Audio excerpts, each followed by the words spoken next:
The book of James is almost entirely about Christian character, especially in chapter 2. In the second half of chapter 2, James talks about how faith without works is dead. And a lot of Christians don't want to admit to this because they want an excuse to disobey God's law. And when we say God's law, I'm talking about the Ten Commandments. And James actually tells us that that is the law, the Ten Commandments, that we will be judged by. And he calls it the law of liberty. Why is it the law of liberty? In Romans 6, the Apostle Paul says that the wages of sin is death. Now, with death, there is no freedom in death. But with the Ten Commandment law of God, there is liberty. Well, Paul said this in 2 Corinthians 3. Now, the Lord is that Spirit, and where the Spirit of the Lord is, there is liberty. If you watch my videos consistently, you hear me say constantly that God's law, the Ten Commandments, are His character. Where the Spirit of the Lord is, there is liberty, because there is His Ten Commandments. The Ten Commandments are a guardrail to protect us from the wiles of the devil, to protect us from the consequences of sin. Even Paul said in Romans 7, I consent unto the law that it is good. And he said the law is holy, and the commandment holy and just and good.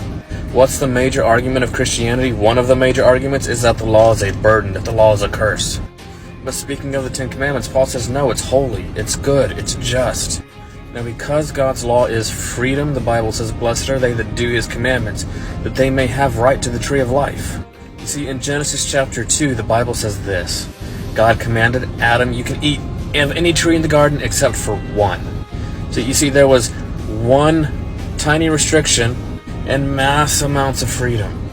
There was only one thing God told Adam he could not do. And unfortunately, when we read the next chapter of Genesis 3, we find that Adam and Eve chose the wages of sin. They lost their freedom to see God face to face. They lost their freedom to enjoy a perfect world. And for nearly 1,000 years, Adam was subjected to seeing the results of his sinful choice. He had to see the world become increasingly wicked and become increasingly under the power and the dominion of Satan. When if he would have honored God's law of liberty, he would have maintained that freedom. See, the Bible says in the book of Jude, verse 21, keep yourselves in the love of God. And what the Apostle John defines as the love of God, he says this, for this is the love of God, that we keep His commandments. And notice what he says, His commandments are not grievous. Other translations say His commandments are not burdensome. You see, you will never know true peace and joy as long as you are living in knowing disobedience to God's law. Because it is the law of liberty. And where the Spirit of the Lord is, there is liberty.